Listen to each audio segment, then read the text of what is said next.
Good evening. Welcome to Channel 8 Sports and East Brunswick High School football. Hi, I'm John Meggiolaro with Jim Allinder and Phil Hill for tonight's game, East Brunswick versus Edison. Jimmy, East Brunswick coming off a tough loss to Piscataway last week. They're 3-2. Important game for them. Tonight? Yeah. Yeah, well, last week was more important. That Piscataway loss was devastating, not just disappointing.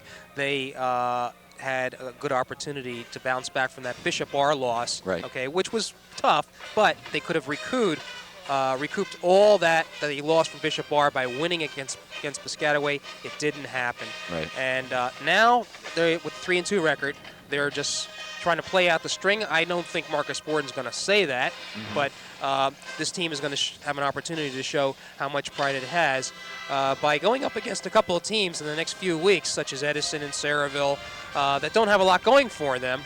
That can work a couple of ways. It can work against East Brunswick because it can bring East Brunswick down to the level of the competition, or East Brunswick can play with the pride that Borden hopes it has and raise its level. There are some good athletes on this team. No doubt. And we've seen some flashes of brilliance this year. The defense has been excellent most of the time, and hopefully we're going to get a great effort tonight from this team. All right, Phil, we look across to the Edison program, 0-5 this year. Our buddy Jerry Janchek now on that sideline. What's he got, if anything, going? I'll tell you, he's got a very young team for one thing. He's only has 6 seniors on the team, and so it's taken his toll. But he feels pretty good about the team, says they're young and they're talented. He expects them to create an exciting game tonight. Young man at quarterback, Vinny Guarneri, won't be there tonight. Jamar Franks, who was originally the starting quarterback, got hurt some games back and now is back in the starting role. He expects them to make a big difference. Another young man by the name of Watson, who is their receiver, an outstanding receiver here, and Jerry's feeling really good. He's saying, listen, with a few breaks here, if we play our game, we can win this game. Well, it's East Brunswick and Edison from East Brunswick High School. The Bears come in 3-2, Edison 0-5, and we'll be back with the starting kickoff in just a moment.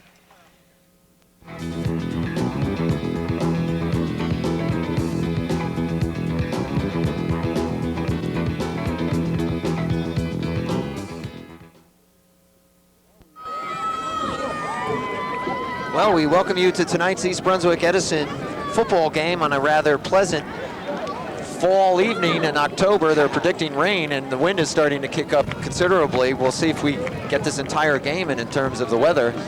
But Jimmy, as we look at the East Brunswick team on the sideline, there's another big game going on this evening, Old Bridge and Piscataway. That is correct. It is being played over at Piscataway's field, which is where we were, or where I was last week to observe East Brunswick and Piscataway. It's a toss-up as far as I'm concerned. I think Piscataway has a ton of speed, and we saw that as they broke away for 2 long touchdown runs against this fairly good East Brunswick defense. Old Bridge in its own right, though, runs that wishbone, and it's going to be an excellent game. But we have to focus our attention on this game right here. A lot of quality players on the East Brunswick team, and you're looking at a couple of them over there. Frank Sermonello and Rich Whalen, the captains going out. Sermonello is one of the leading touchdown scorers in the county last year. Richie Whalen, the all-around athlete, part of that super secondary. And Whalen probably is going to step right into basketball shoes as soon as this football season's over and lead the Bear backcourt. And a lot of other young players on this team that are getting a lot of experience. Okay, as you look out there, you also see number 40, Derek Chase, I believe. Derek Che, and number 71, Art Sander, as the captains for Edison.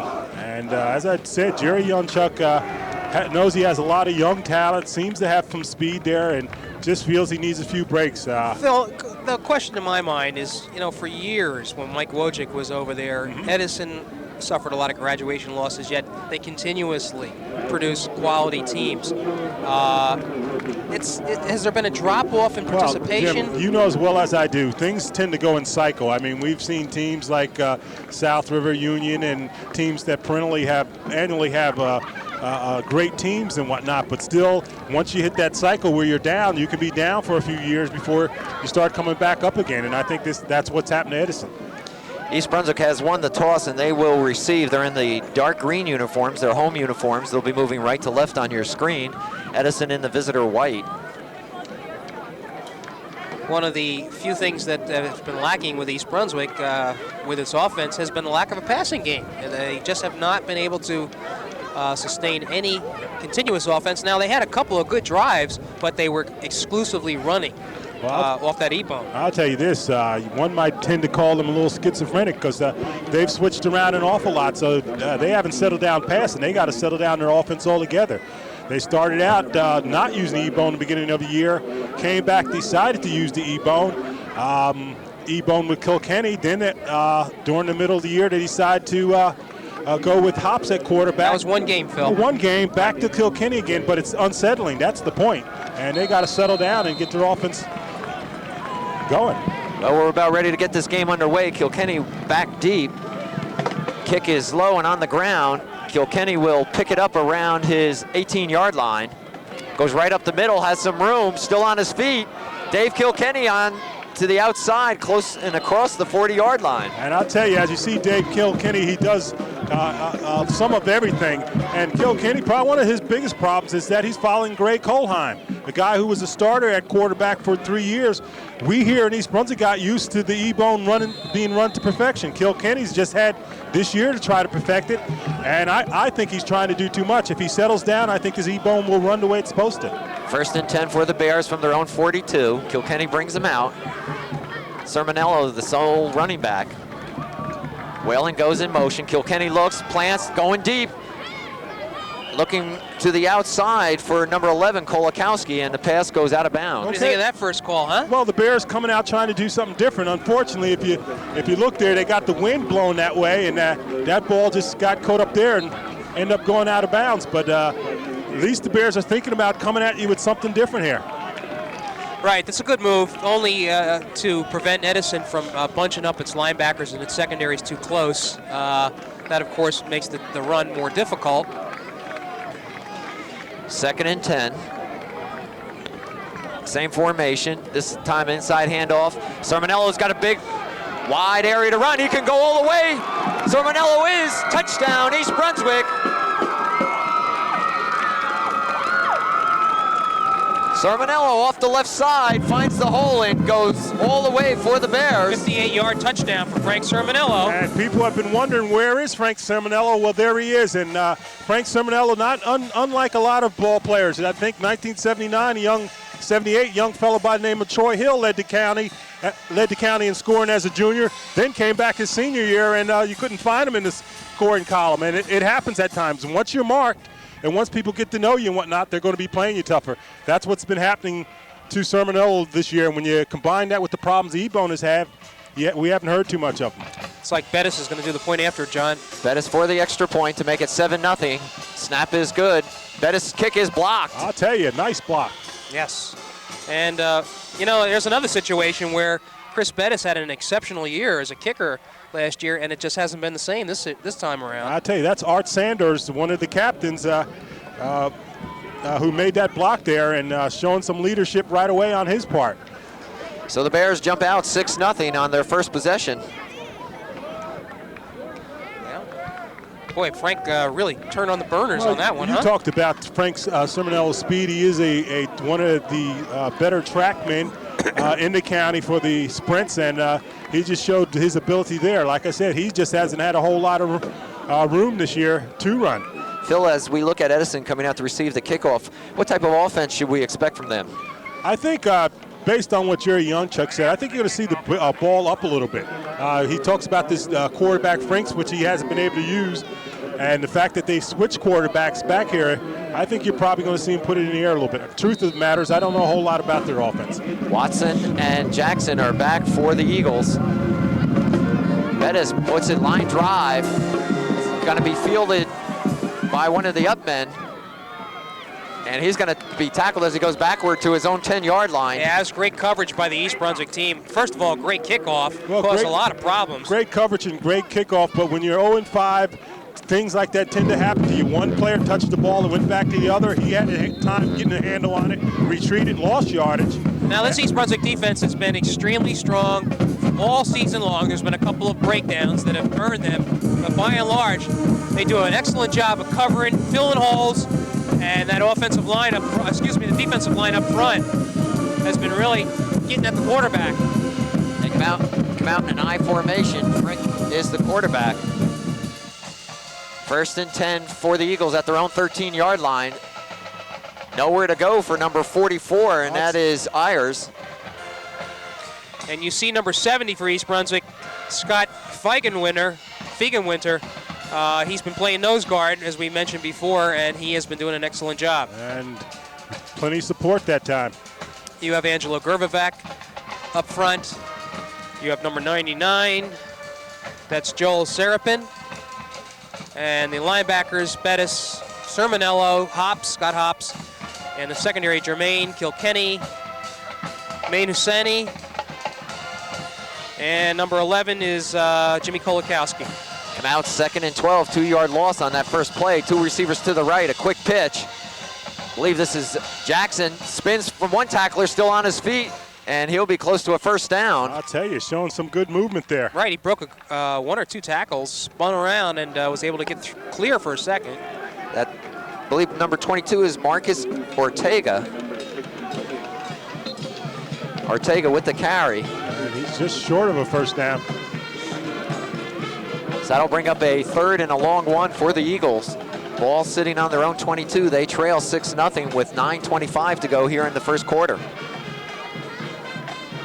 2 receivers wide to the right again as they come out in a split backfield. Frink calling signals.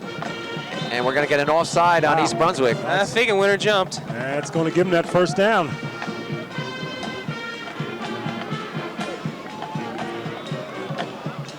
So the 5 yards will move it into first down territory for Edison. Marcus Gordon on the sideline is very upset. Well, with about a minute and a half remaining in the Piscataway game, and East Brunswick, Piscataway having a 4th down, it was that situation identically. Is that a word? But that's what caused Piscataway to retain possession. Edison 1st and 10 now from their 27. Ortega once again from that I formation. And a host of East Brunswick tacklers. On the bottom there. Pick up of a couple. And Feigenwinter returns. And I'll tell you, Joel Serapin, who had a big game against Piscataway with 7 tackles, is on the bottom there. We'll call it 2nd and 8. Ball just shy of the 30-yard line of Edison. They stay in that I formation.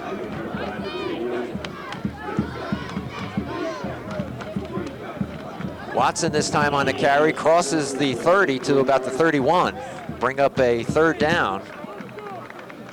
And Scott Feigenwinter leading the charge right there. Well, as Edison is intent to probe the middle of that East Brunswick line. East Brunswick's playing 3 down linemen, playing a 4-set linebackers, it looks like. 3rd and 7. Ball spotted at the Edison 31. They go in a shotgun formation, 2 receivers wide to the right. Now Feigenwinter becomes a linebacker in this situation.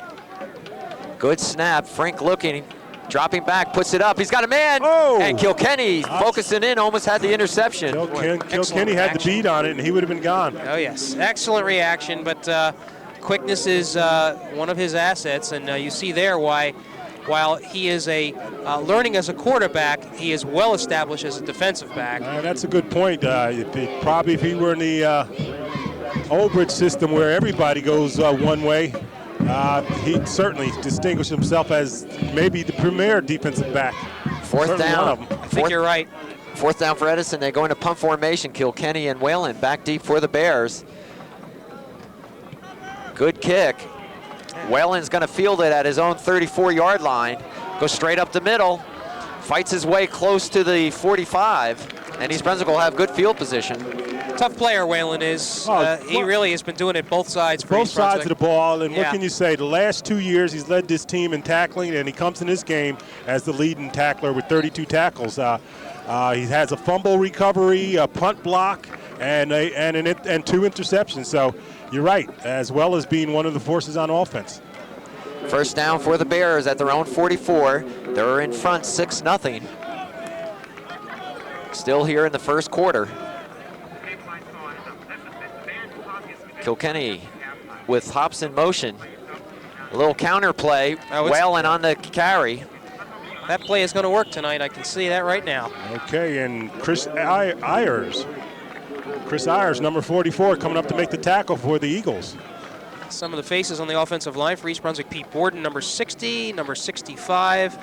That is Chris DeMarco. A couple of new faces. We haven't seen as much of them. Eric Malecki, the center, is out, from what I understand. I tell you, lost. Yeah. 2nd and 8 for the Bears. Pickup of 2 by Whalen. Ball at the East Brunswick 46. Second back through, gets up to the 50, and I didn't see who had the ball. That's a nice surge. That's Hops coming up from on the bottom of the You're right, Phil, number 8. Brian Mineta, number 62, I believe, is one of the guards, and number 66, Larry Benson. Larry Benson, did he play basketball? Oh, I'm sorry, he's a wrestler. He was a wrestler. As a freshman last year, he was involved in a lot of varsity matches, and tough-nosed kid. 3rd and a long 3 for the Bears, just inside Edison territory. They go to that E-bone formation. Kilkenny gives it to the second man. That's Whalen. He's got the first down. Still on his feet as he crosses the 40-yard line, or close to it, rather. First down, East Brunswick. And again, once again, Rich Whalen, the all-everything. Like I said, if you're starting a team, if you had to start a team, Rich Whalen is probably the type of guy you want to start a team with, because he has the ability to do some of everything. Hard-nosed, and now we're seeing a good offensive effort from him. We knew he was a super defensive player. They're going to say Whalen's forward progress stopped at the Edison 44, but it's 1st and 10 for the Bears.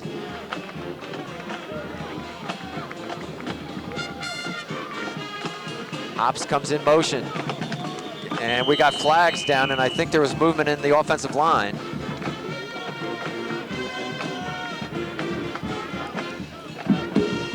I want to make sure I got everybody on that offensive line, because offside Edison. Nice Jim. movement there. Good surge forward by East Brunswick.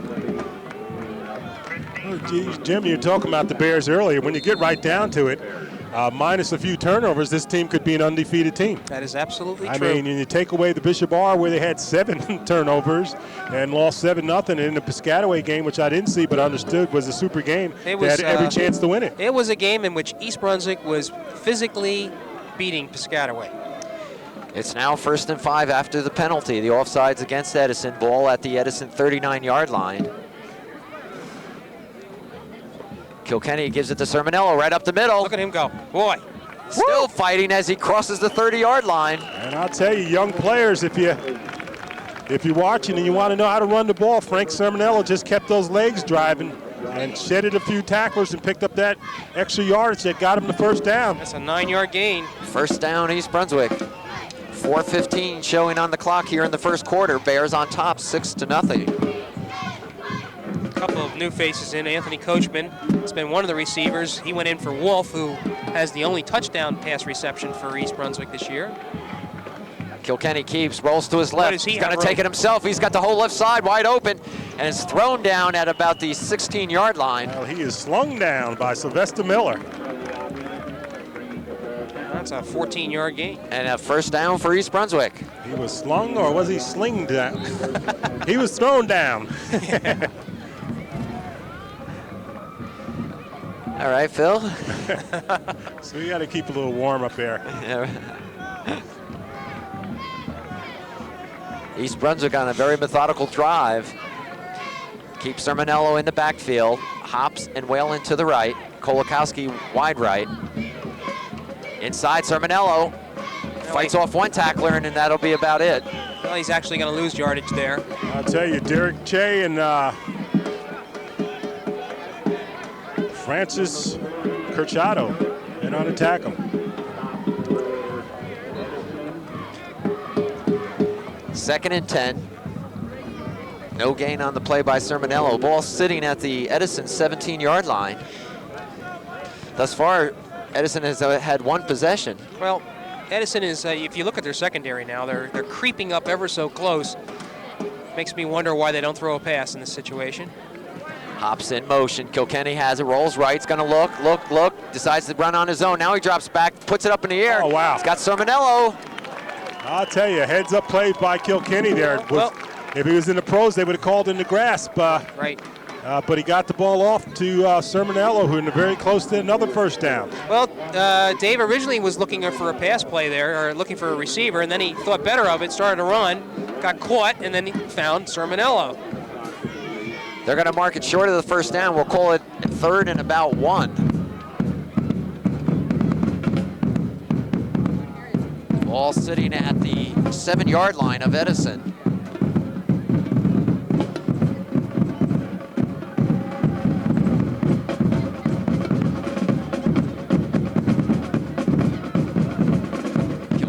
Setting the offense,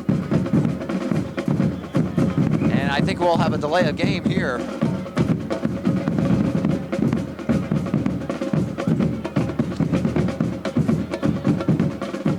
A legal procedure. Could be that somebody was lined up offside, perhaps. If someone got into a 3-point stance and may have lifted up. Anyway, it'll move East Brunswick back 5 yards, and so what was penalty. a 3rd and 1 will now be a 3rd and 6. Ball at the Edison 12-yard line. 1 minute and 39 seconds remaining in the first quarter. Bears are on top 6-0 and knocking on the door one more time.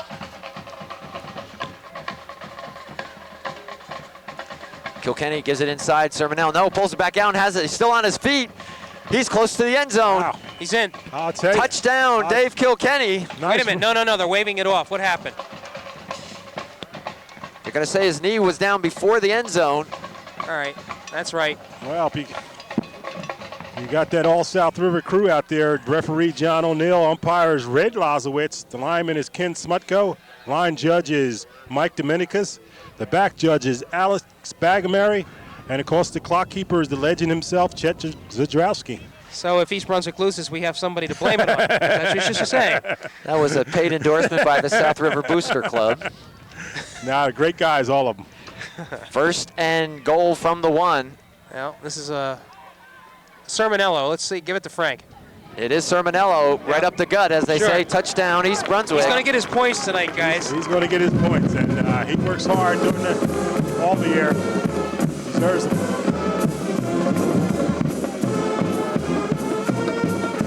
And some discussion down on the field whether they're going to go for the extra point or two. Probably go for 2 here. Yeah, I'd probably go for 2. Wolf is sending in the play. Should say bringing in the play. So the Bears will go for 2. And they asked to have the ball spotted on the left hash mark.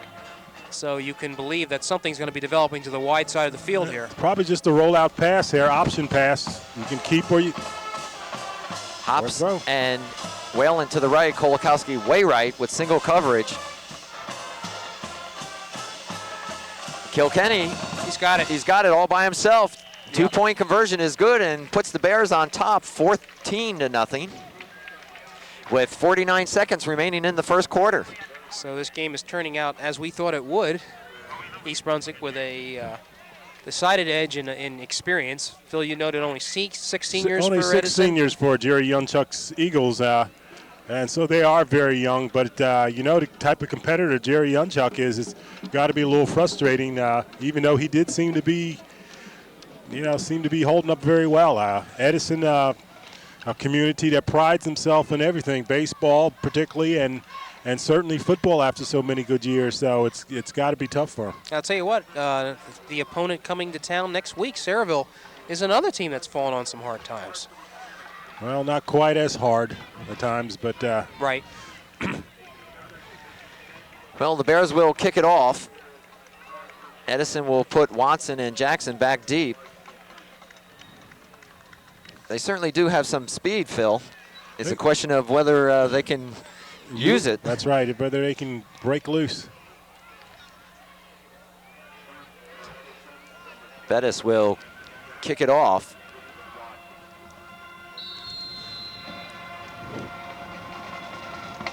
Good kick straight down the middle. Fielded by the up back at the 15-yard line. Timmons, and Timmons goes up off the right side to the 35. So the best field position for Edison this evening. And they'll have it 1st and 10. Okay, Timmons the tailback, returning that. They're going to open up with Frank at quarterback, Jackson at flanker, Watson at split end. Fullback will be Chris Ayers. Clock showing 25 seconds left here in the first quarter. Edison has it 1st and 10 from their own 35-yard line. Split backs in the backfield. 2 receivers wide left. Frank looks, a little dump pass out into the flat. Ooh, mercy. Well, he is snuffed out. Problem with that pass, Phil, you agree with me on this one. Quarterback was looking at the receiver just when he got the snap. It was a very easy read for the linebacker. Ortega didn't stand a chance. Kilkenny came up and nailed him. And that's it. End of the first quarter here at East Brunswick High School. The Bears on top, 14-0. Getting out quick, which is a good sign for this team. They really, after that very demoralizing loss to Piscataway, needed to get out and get a lead, and they are doing well.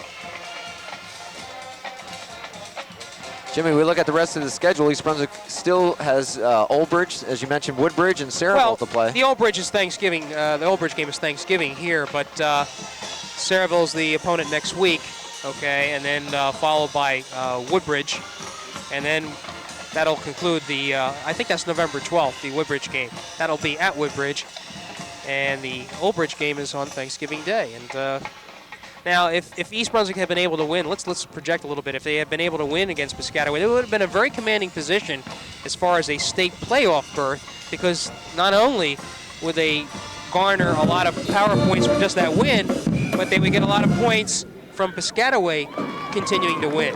Piscataway, on the other hand, now is going to benefit from East Brunswick, because East Brunswick's going to be garnering a lot of power points that they're going to be giving to Piscataway because Piscataway beat them. Right. They're in a very, very good position right now, regardless of whether they lose to Old Bridge tonight. Well, Timmins lost 4 yards on that last play, so it's 2nd and 14 from their own 31. Frank's being pressured, rolls to his left.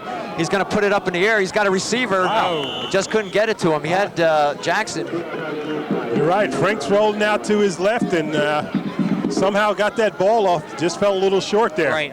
Phil, I'll tell you what. I can see this secondary just licking its chops, Waiting because to- they're going to be flushing out that quarterback. He's not going to have a good opportunity to put everything on the ball, and it's going to come up and just nail it every time. Well, it'll be 3rd and 14, and you know the front line will be gearing up for this one. Wouldn't be surprised to see a draw play or something to that effect by Edison. If they put the ball up tonight, they're going to be in trouble. Edison puts 2 receivers to the left. Frank drops back, being pressured. He's going to roll once again, puts it up, and overthrows Watson. And I tell you, Jim, I think your point is very well taken. You're right. If he's going to continually be under that kind of pressure there and just putting it up, you're going to see some picked off. Well, I think the East Brunswick secondary is going to take some chances. You know they got a backup. They're playing not necessarily a man coverage, but with the quickness of Kilkenny and Whalen, they're just going to come right up on the ball. Well, the other thing, too, is the East Brunswick defense is forcing Frick to roll to his left, and being a right-handed passer, it's making it that much more difficult. So Edison will punt as Kilkenny and Whalen go back. 4th and 14, the ball on the Edison 31. And Dan Kralik is punting it. And a good punt by the young man. This will be Whalen at the 30-yard line. Nice block, Bill Kilkenny. And he's got some running room out to the left.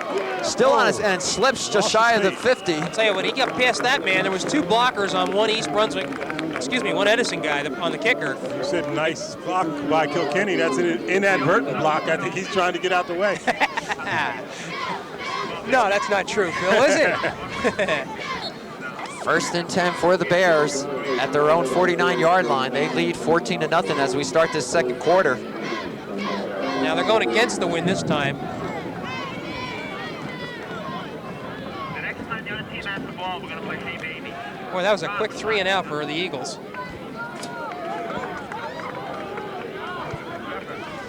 Kilkenny looking over the defense. Keeps it, pulls it out, rolls, still on his feet. Has an excellent read. And will go out as he crosses the 45-yard line, but a flag is down. Okay, let's see. Late flag.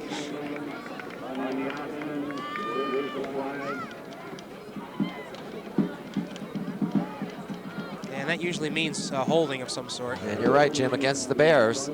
First penalty? No, I'm sorry, second penalty for East Brunswick. Mistakes have been a problem for this team in the past. Really haunted them against the Chiefs, and in that loss to Bishop Bar, as we know, I got sunburned from all the yellow flags that we saw that day, even though it was raining. So it'll be 1st and 20 after the penalty. East Brunswick will put Kolakowski wide to the right and Wolf wide left. On his feet with the ball is Whalen, but he's got nowhere to go. Nowhere to go. And riding him down, number 33 is Ken Timmons, and number 51 is Omar Leak.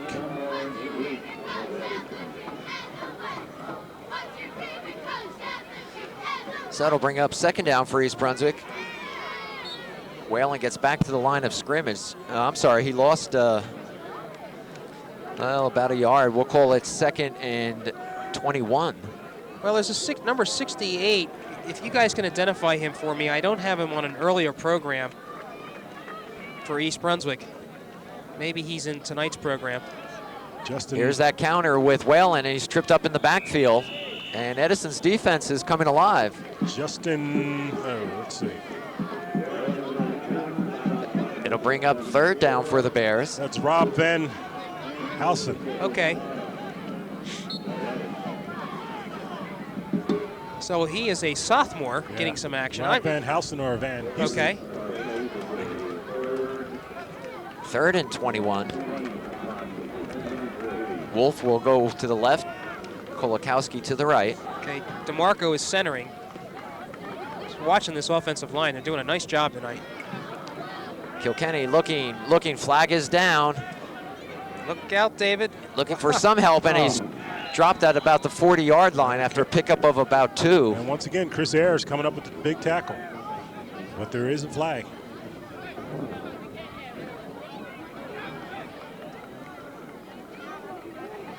So if it's against East Brunswick, they legal motion. They'll decline it. And so the Edison defense holds here, and will get the ball on 4th down. Okay, good sign if you're an Eagle fan here. It's the first time they've held the Bears, and they're going to hope to get something going themselves. Bears are on top, 14-0 here in the 2nd quarter. 9 minutes remaining. Kilkenny will do the punting. And Anthony Jackson back deep, along with, let's see, Jackson and Timmons, I believe, or Watson. First time that Edison is held. Good snap. Kilkenny gets it off. High punt. Oh. Fair catch called by Edison. They're throwing a flag for roughing the kicker. I tell you, a rough call there. A very rough call there. I was going to say, Dave didn't get too racked up. Oh, very rough call there. I mean, if... now, is that a 1st down, Phil? It's automatic. Automatic? Yeah, I can't see Jerry Janchuk here. Let's see. I don't think he even knows about it yet. He can't be too pleased with that. I saw what happened. The guy came up. It is roughing the kicker against Edison. I'll tell you, discretionary call. Tough call, O'Neill. So it'll be 1st down, East Brunswick. Oh, you'll let them know about it. I know you will.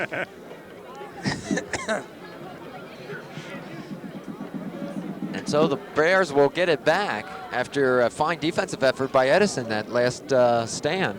You know, they should. These rules are different from college and pros, but those are the instances where, like the unintentional face mask, is 5 yards. There should be some mitigating circumstances for situations like that. Bears will put Hops and Whalen wide left.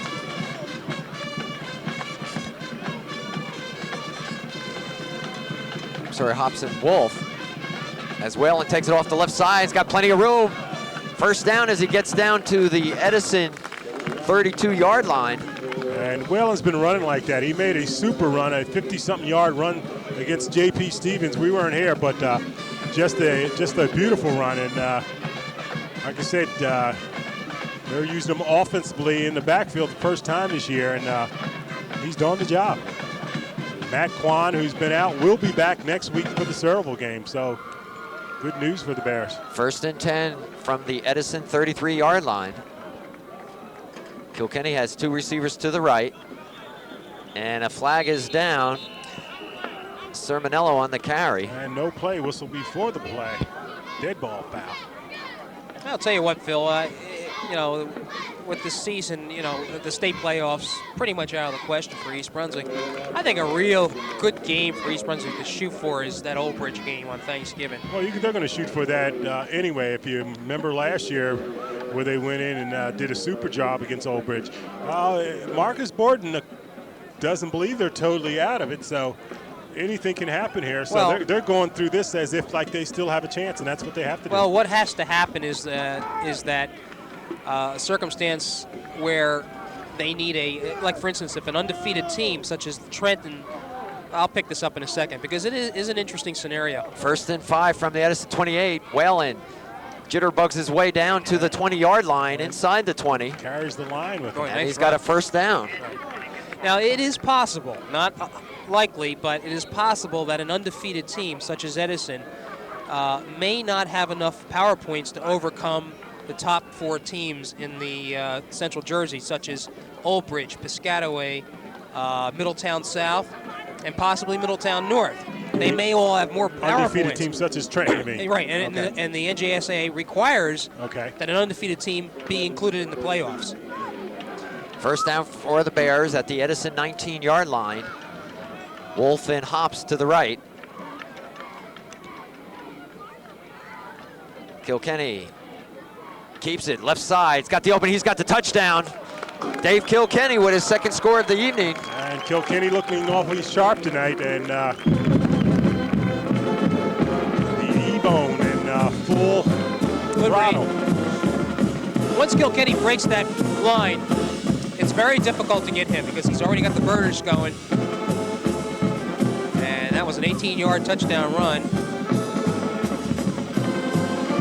Bettis will come on for the extra point to make it 21-0 if he can. 6:53 remaining before halftime.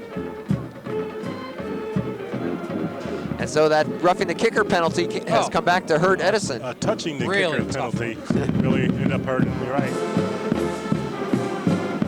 Bettis, good snap. The kick is up, and it's good. Well, we see a flag go. And you may have touching the kicker on this. Let's see what it is.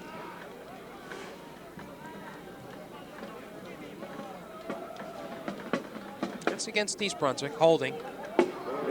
They'll just do it again. You saw Bettis with an awful lot of foot there. This kicking game has just not gotten it off this year. Well, they got he obviously has the strength, but you're right, they've flubbed a few surprisingly. Well, I remember the Perth Amboy game. This is a similar situation. The guy, Bettis kicked it through, and there was a holding penalty. That brought it back 10 yards.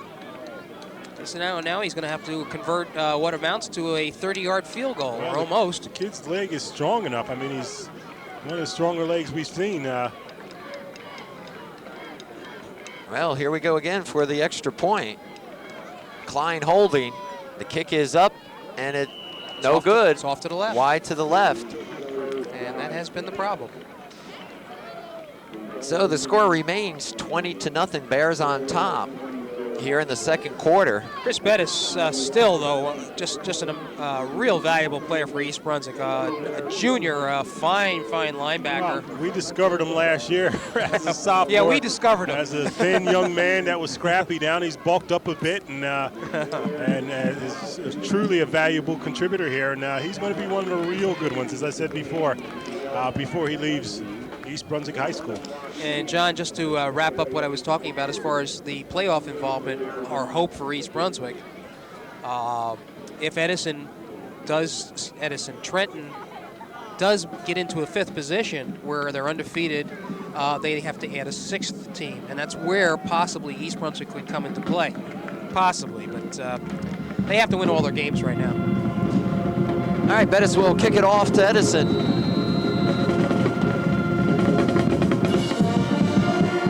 High kick. Nice kick. And a reverse. Faked anyway. This is Watson. He's got some room. At the 30. Oh, nice play by Wolf, huh, Phil? I'll tell you. And I think the ball is on the ground. Let's see. Boy, he just held off his blocker. And I tell you, Watson, instead of streaking, he had some room there. What you want to do is you want to streak. You don't want to start dancing. He started dancing. And as you saw, was tackled. Edison will have it 1st and 10 from their own 30. They have 6:43 remaining here in this second quarter, and they trail 20-0. Kevin Wolf with a good tackle there. I thought that Watson had a lot of room on this left side, but he slowed up. Phil said that he started to dance a little bit. It was enough to get Wolf involved in the tackle. Okay, let's see if the Eagles are going to go to the air here.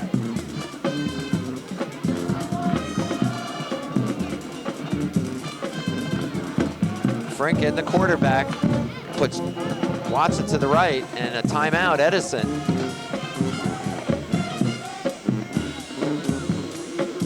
And you take a look as Jerry Youngchuck comes out on the field there, and Jerry Youngchuck, certainly a former assistant here at East Brunswick, a very likable young man, and spent a number of years over at Perth Amboy as well before he left out of the county, then came back to hook up with Edison a couple years ago. Hasn't had it easy at Edison, but tends to keep his chin up and is trying to be optimistic until some of his younger players gel.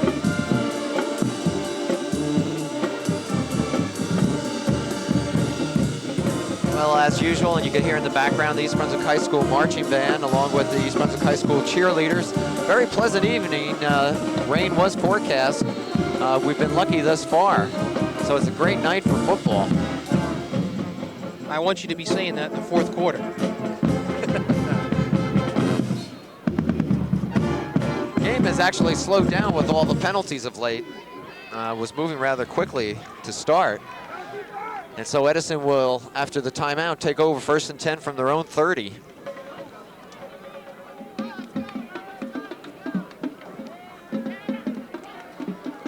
Frank drops back, looks over the middle, has got his man. That's Jackson, he turns to the right. I'm sorry, Watson. And Watson, first down as he gets across East Brunswick territory. Okay. Did he lose that ball? You know, there's an East Brunswick player on that ball, Sermonello, as a matter of fact, but I guess he was down. I'll tell you, nice catch and run by the young fella. By far the best play for Edison this evening. Watson looked like he still hesitates a little bit instead of just taking off. First down, Edison. First time in East Brunswick territory this evening. Ball sitting at the Bear 38-yard line.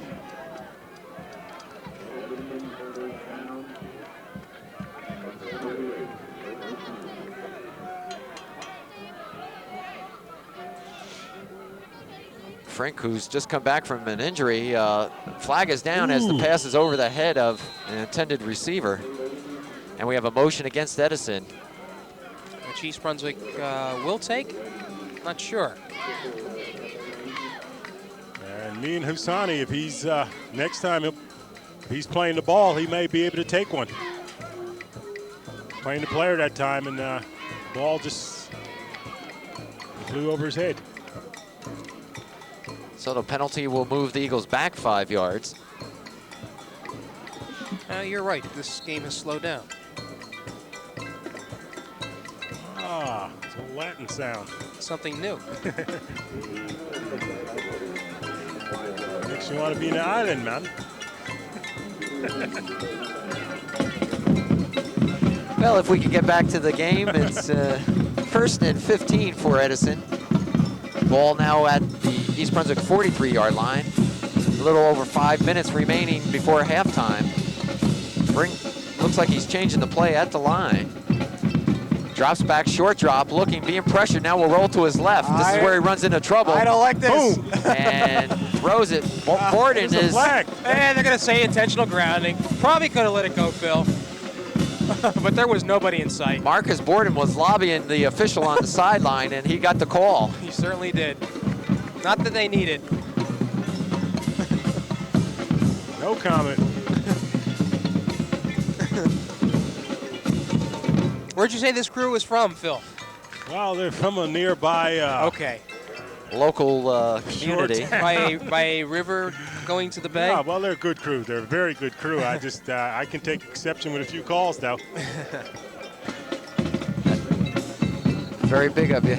I'm not sure if I'm being partial to Jerry or what, but the fact of the matter is, young man's rolling out, about to get nailed, gets nailed, and as his arm goes forward, I don't know how you Well, they lose the down on this one too, I think. What are they stopping the clock for?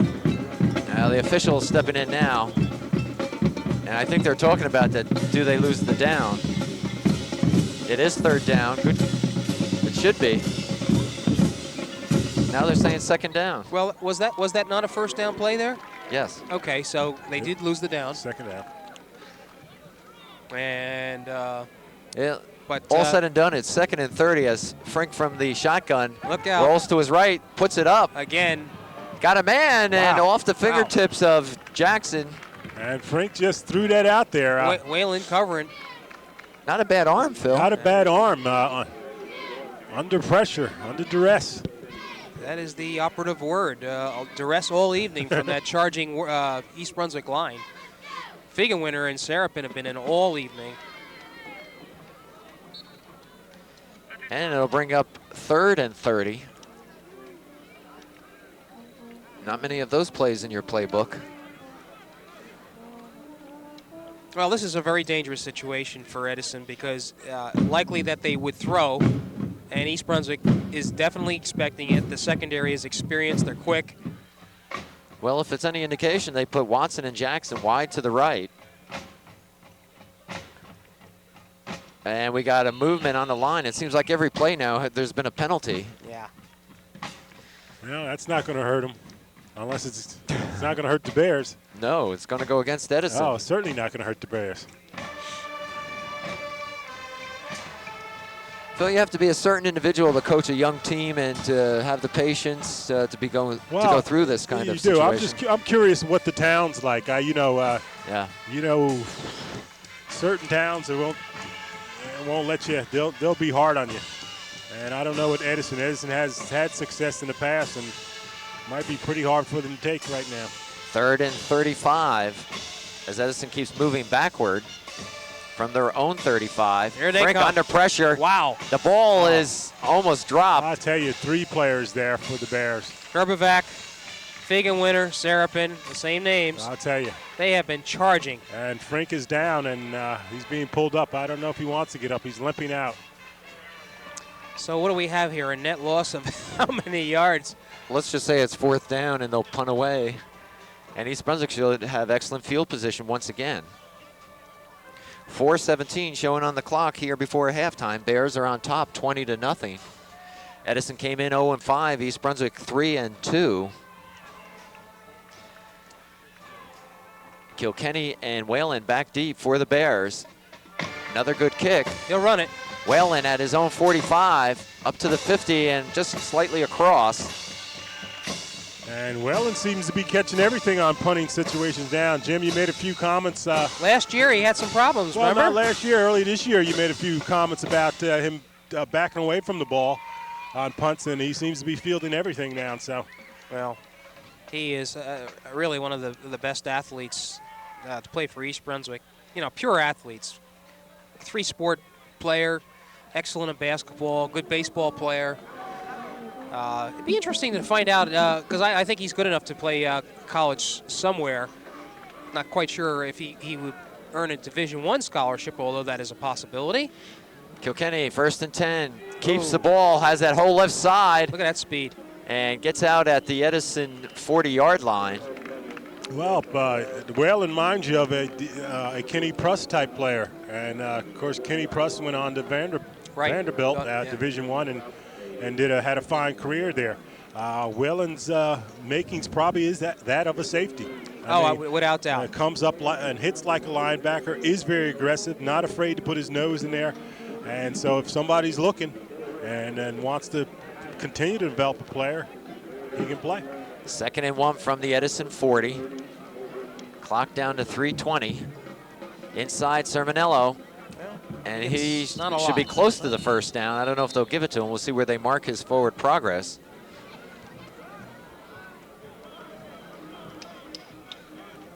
Well, East Brunswick content to stay on the ground. They're going to say he's short, so it'll bring up 3rd and less than a yard. Inside of 3 minutes remaining. Bears having their way tonight. 20-0 is our score. They're on the Edison 40-yard line. Hops in motion. Kilkenny fakes, rolls to his right. He's going to put it up in the air. He's got a man downfield all by himself as well. And should be touchdown East Brunswick. Nice play. I'll tell you, we said he hasn't passed much. That was beautiful. That was excellent. Kilkenny to Whalen for the score. 40 yards on the play. That is Kilkenny's first touchdown pass this year, I believe. Makes it 26-0 East Brunswick. Boy, the young man does have a good arm if he just has the time. And he just needs the experience, that's all. When you have the time to set up and you're feeling confident and whatnot, he put that out there about as nice as it could be. Whalen did have to wait just a little bit, right. but a beautiful pass. And, of course, what set up that pass was the almost exclusive running by East right. Brunswick. And the Bears are going to go for 2. I guess Marcus didn't want to see any more of the kicking game at the moment. Kilkenny will move him out. Keeps the ball, steps up, and that's he's interesting. in. I think Sermonello fully expected to get that pitch, or excuse me, that handoff, and Kilkenny was almost struggling with the ball. Took it out and said, I'm going to take it myself.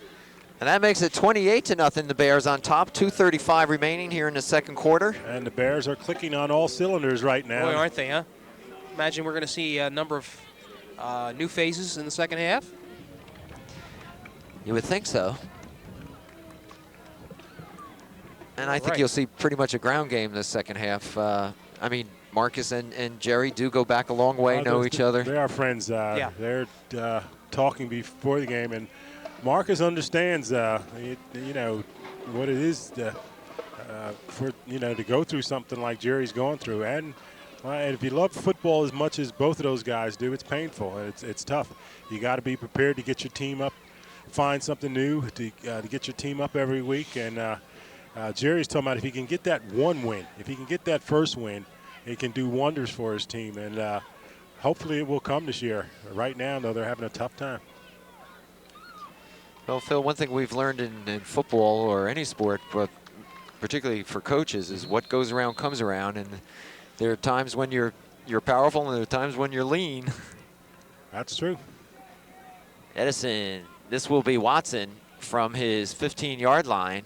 And Watson dances his way out of bounds at about the 21. And I don't know about you, Phil, but there seems to be a lack of intensity out there. There's not a lot of hitting going on. John, you talk about powerful and lean, but when you're developing a program, it gives me an opportunity to talk about Glenn Bazinko, 8th grade coach, and what a job he's done. McDougal and Keith Lane with the 9th grade team. You wonder why the players come here and they're so well prepared. You hear about it, but until you get an opportunity to see it, they just do a good job. I'm sure I missed a few other coaches down there on that level, but they just do a super job with developing the kids. And that's a good point. We tend to focus in on the varsity, particularly here on Channel 8, but there's so many coaches and athletes below that are working to get to that level. Frank to Jackson, ball's on the ground, and Sermonello has it. So nothing's going right for Edison. When it rains, of course, I tell you, they had the hook and ladder. All the guy had to do was wait a little bit. Who's that, number 22? Ortega had to wait a little bit before he pitched it. He pitched it prematurely, and so East Brunswick is going to call. The clock was running there for a second. They stopped at Whalen for equipment. All right, clock's moving. We have 2 minutes remaining before halftime, and East Brunswick with the turnover will have it 1st and 10 from the Edison 26-yard line. And they will try to punch another score in before halftime. I think you're going to see Whalen on the counter here. 2 receivers wide left. It is Whalen, big hole, and there's no one there but the referee. Good call, Phil. Touchdown, East Brunswick. All right, Whalen on the counter. I tell you, it's tough. It's tough. That's what else can you say? You got to feel good for the Bears, and got to feel pretty bad for the Eagles. Yeah, this is an old-fashioned whipping right now. 34-0. And Bettis will come in. It looks like Marcus is content to alternate 2 points and extra points. Well, he's got to get back to getting the kicking game and the confidence. As I said, Bettis has a very strong leg. It has nothing not so much to do with his leg as the kicking team has to get everything down together. Good snap. Kick is up. That's through. And that is good, and it makes the score East Brunswick 35, Edison nothing. And I tell you, Mark, is the dilemma. As you point out, Jerry Youngchuck is his good friend. He doesn't want to demoralize him, but at by the same token, you guys come to play. You're prepared to play, and you want to keep on a positive road there. Well, we have something that we do in Pop Warner football, where if the score gets out of hand, what they do is they disallow the team that's winning from running outside the tackles. Now that was a straight play right up the middle. There's not too much you can do about that one. That's Pop Warner, but we're more akin to the Joe Paterno philosophy. Run them up, huh? Oh. No. I don't know much more East Brunswick can do, though, to contain its game. It's tough, I tell you. Well, okay. Is that Bettis kicking off? Yes. Yeah, okay. A minute 36 still on the clock, and this has been a very long first half. It's partly because quarter of the in score. particular. Yeah.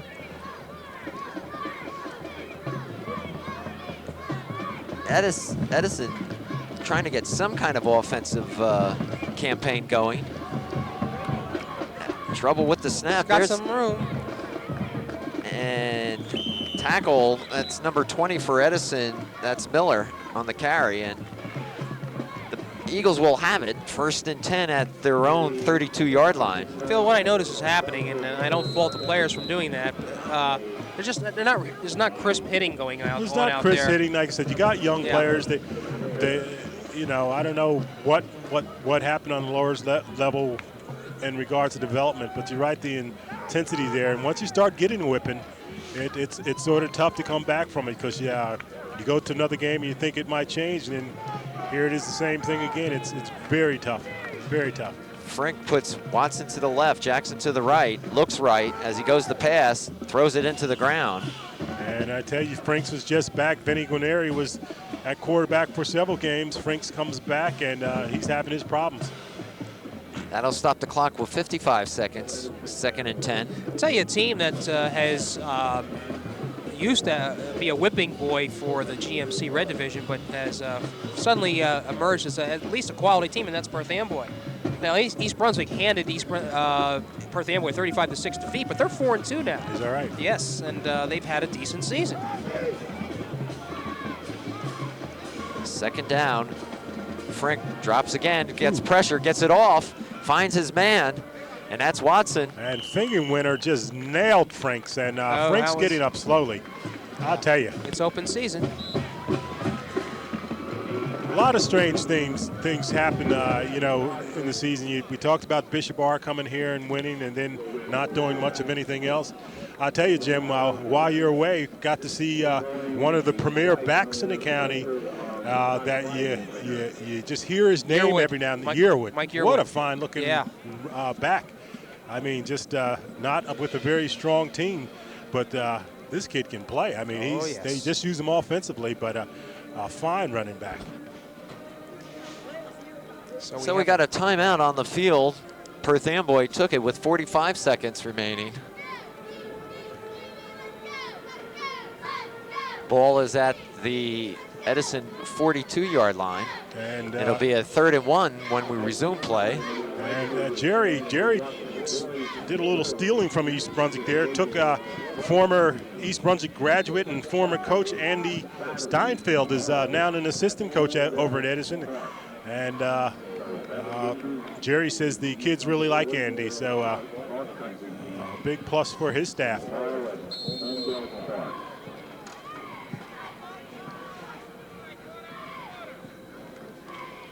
Edison will be facing a 3rd and 1.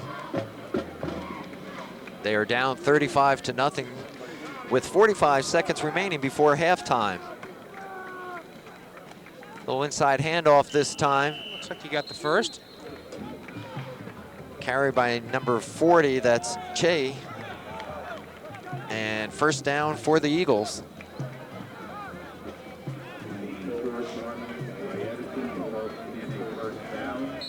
And they're gonna go no huddle. Clock is ticking down, 1st and 10 Franks pumps once, Here rolls, comes Figan winner. puts it up. Kilkenny right there and knocks it away. I'll tell you. A couple of players were there. Whalen as well. Whalen coming over to knock it out of bounds Yes. there. The would-be receiver thought he had it. That'll stop the clock with 21 seconds.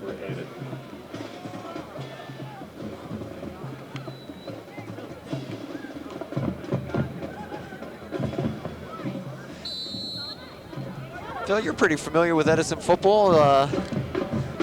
Years gone back, I think of a Pearson who played there. Sammy Pearson, Yeah. one of the all-time quickness, Mr. Quickness. Franks being pressured, throws over the middle. Woo, incomplete. Phil, I'd love to see this young guy with a line in front of him. Well, but you know, that's the thing. You'd like to see a lot of these kids. Again, I go back to Yearwood, looking at him with J.P. Stevens. If he was with a team like East Brunswick or with one of the better teams, what the young man might do. And that's what scouts, people who know football, look for. They take into consideration what kind of team talent the young man has around him, and then look at his ability as well. But I'd pick him up in a minute. 16 seconds now, 3rd and 10 for Edison. They go into that shotgun formation. Haven't had much success with it tonight. A flag is down. Franks puts it up, intercepted Kilkenny. He's got the right side if he gets one block. Okay, it's just a matter of time. There he goes. Just a matter of time. Now it's a foot race and no one's going to catch him, obviously. Let's see what this flag's all about. We'll see what the flag does, whether it comes back or it goes for East Brunswick. And that's what I was talking about as far as the secondary waiting for something to happen. You're right. It's against Edison, would you believe? It's been that kind of night, quite honestly. I'll tell you. So should we credit him with a 55-yard Yes. touchdown? You can do that. And It's I'll tell you, official. we mentioned before Kilkenny taking that. If Kilkenny was strictly a defensive player, as well as Whalen, you know, and that's all they had to do, they'd be certainly the top two, among the top, I should say, in the county. If that's all they had to concentrate on, and that's all they had to play. And both of them will be defensive backs wherever they move on to, I believe. Well, I did not bring my record book with me tonight, but I have to wonder for Most points and a half. I would think you've got something there, Jim. Might be. Bet is on to make it 42-0. There's no time left on the clock, so this will be the last play of the half. And he bolts it through, and that's where we'll stand at halftime here at East Brunswick. And the Bears on top, 42-0. I have nothing to say. It's been total domination by a team that is showing its wares, as we know they have, and doing it with quality players. Well, we'll take a break, and we'll be back with the start of the 3rd quarter right after this.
welcome back to the second half of this East Brunswick Edison game. The Bears are on top 42-0 as we get ready to start the third quarter. The Bears will kick it off. And we were speculating at halftime, if you're Jerry Janczek, what do you really say to these young players? Certainly they've seen it all from East Brunswick in the first half, and there's still a whole half that remains. Oh, that's Bettis gets ready. Line drive kick once again. Wow. Watson, No, and he's on it. Oh, he and might. That's a mistake right there. Touchback. He's down on the 1 yard No, line. not a touchback. It's on the 1. I'll tell you, and again, when things aren't going well, it's just the type of things that happen. And, Well, it looked like Morgan was in position to field that, well, Phil. it's kids that have the nose for the ball and whatnot, and these, you don't see them just going for the ball and ready to take it upfield. They're sort of dancing around it, and Yeah, Timmons was the one. Hard to figure. Okay, Timmons, I thought, had a shot at that ball, and he didn't back up on it, and then it allowed the ball to take a bounce, and then Watson slipped. So just what Edison did not want to do coming out to start this second half, and they're on their 1 yard line, first and 10. You see the first string defenders for East Brunswick back there, so they're going to be charging. Frink remains at quarterback. Handoff inside. Oh, okay. Errors, and the ball's on the ground. On the ground. But it'll be Edison's ball. A quick pop gets 5 yards. Timmons, rather, on the carry, number 33. Picks up, let's say, 6 yards, and we'll call it second and about 4.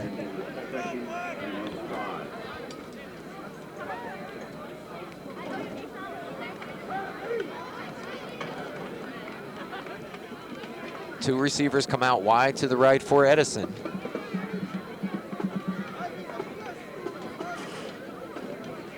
Frank, another inside handoff to Timmons. Hey, he's close to a first down. I'll tell you, maybe they should have tried some of this earlier. Yeah.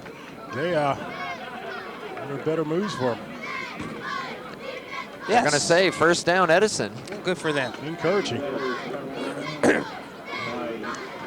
So the ball will be moved out to the East Brunswick 12-yard line.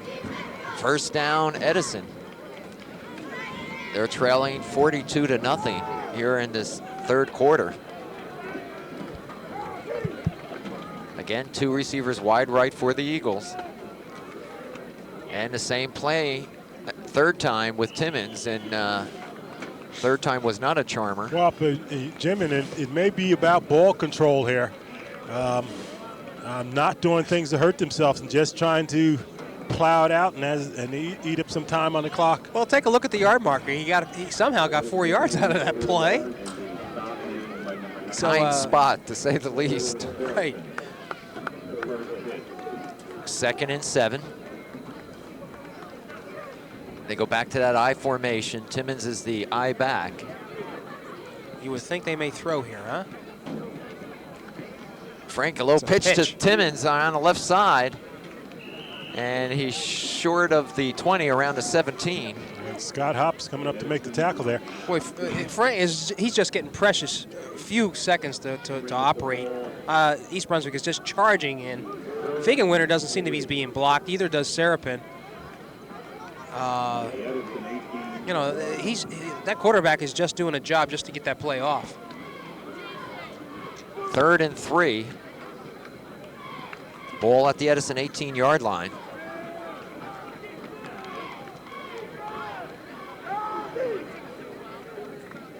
They stay in the I formation. That's what they've been.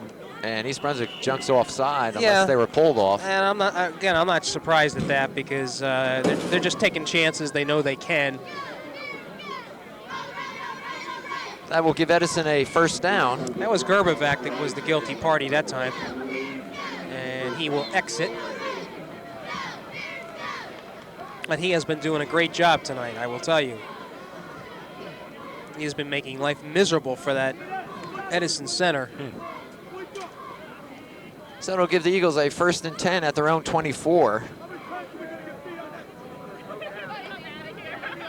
Now Serapin's over top of center. Watch this one. Timmons once again off that left side, picks up a couple.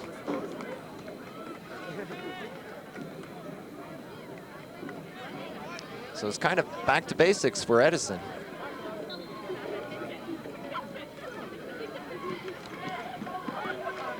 Well, if you're East Brunswick, you know, you got to be relaxing. You got to be cautious, though, that you don't injure yourself, because that's what happens when you're not all tensed up, Phil. It's a good point, Jim. Okay, Come good. back to Thank you come for the back to earth, response. Phil. All right. Yeah, you are with us. Okay. He's enamored with this high school color. And Edison now going off tackles, both tackles, trying to establish some sort of offense. Well, I tell you, I got a third down situation now. halftime I sort of walked out in the crowd there and ran up with superfan Mike. You know, Mike leads the cheers out here. I tried to find out the most points scored in a half. We have an East Brunswick player down here. Let's see. Is it Gehrman? Looks like Gurman, 28. And we'll finish the story anyway. And Mike says that he believes 42 points might tie the record for the most points in a half from 1969 when the Bears scored 64 points in a game against Cedar Ridge. That was, I believe, Cedar Ridge's first season playing football. Okay. Is that Gurman? Is it? We believe it is, but we're not sure at the moment. And Gurman is a young fella that's been a constant, steady contributor to this Oh, yes, he has. Bear team, and just an exceptional young fella, one of the brightest He is. And I was speaking to his father, Phil, and I think his grade point average is close to 4, if not. I know he has the 1400s in his college boards, and headed to Notre Dame, from what I understand. Is that right? Yep. Wow.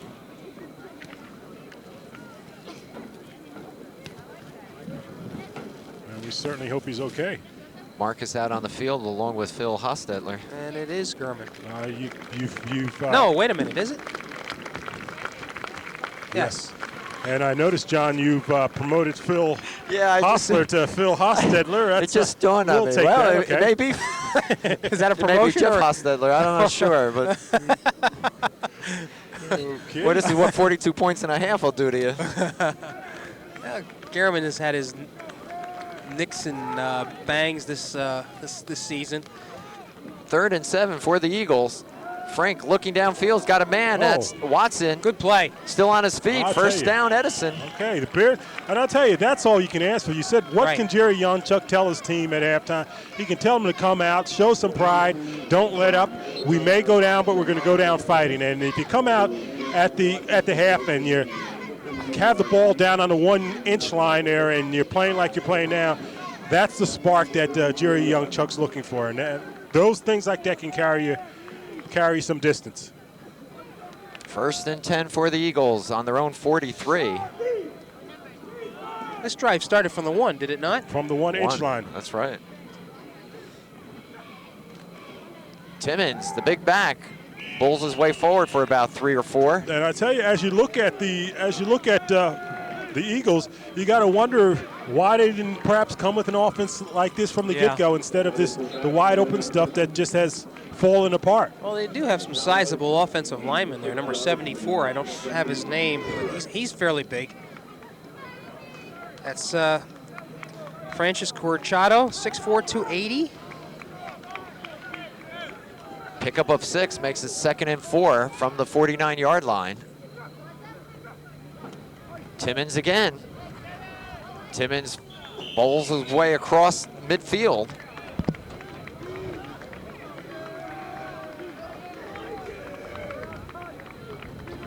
Bringing up a 3rd and short.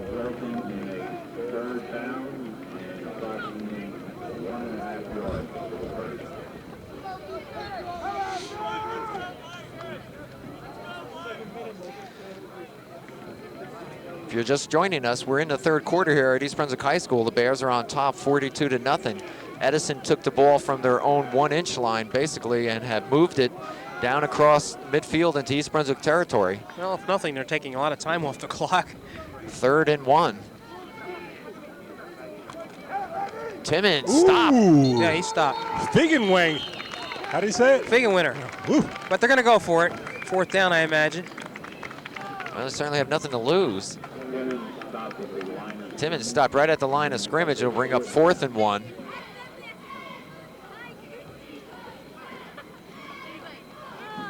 And East Brunswick will be ready this time. And I think you got to believe that the Eagles cannot try anything fancy here. They got to take it right at them again. They've had some success, with the exception of that last play, of picking up yardage going straight at the Bears, and you got to believe that they'll continue doing that.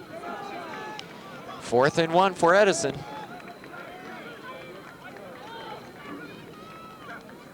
Oh, somebody moved. I'll tell you. Yep. It kills you, man. That was the left guard, or Really- left really hurt you. tackle either. You had a chance to pick up a first down with this 1 yard gain here. Now it's 6 yards, and you got to come with something different, I believe. So do you punt here, Phil? Now with a 4th and 6 in your own territory? It's 42-0 at this juncture here. You might as well go for something. Yeah, but And you don't hope want to that you hand can East hold them. Brunswick, just a. Well, you don't want to hand them the ball any kind of way you can do it, so you got to hope that you can get something here. 4th and 6 from their own 47 after the penalty marked off. Frank drops back, looks to his left, puts it up in the air deep. And it's caught. Wow. What a catch. Wow. Good catch, and they were going to call interference on that anyway. I'll tell Anthony you. Jackson with the catch. And that's what I'm talking about, Jim. You got to go for something. What's the difference whether you're beating 42-0 or 82-0? The thing is, Right. if you got a chance to still control the ball without giving it up and getting something going, you do it. Penalty will be against East Brunswick, declined obviously by Edison, so it's 1st down. And this may be the closest Edison's been tonight to the goal line. They'll have it 1st and 10 from the East Brunswick 25-yard line. So this started the 3rd quarter. Now, what, 3:40 left in the 3rd quarter. Wow, they've had some great ball control here. About 8.5 minutes they've had the ball.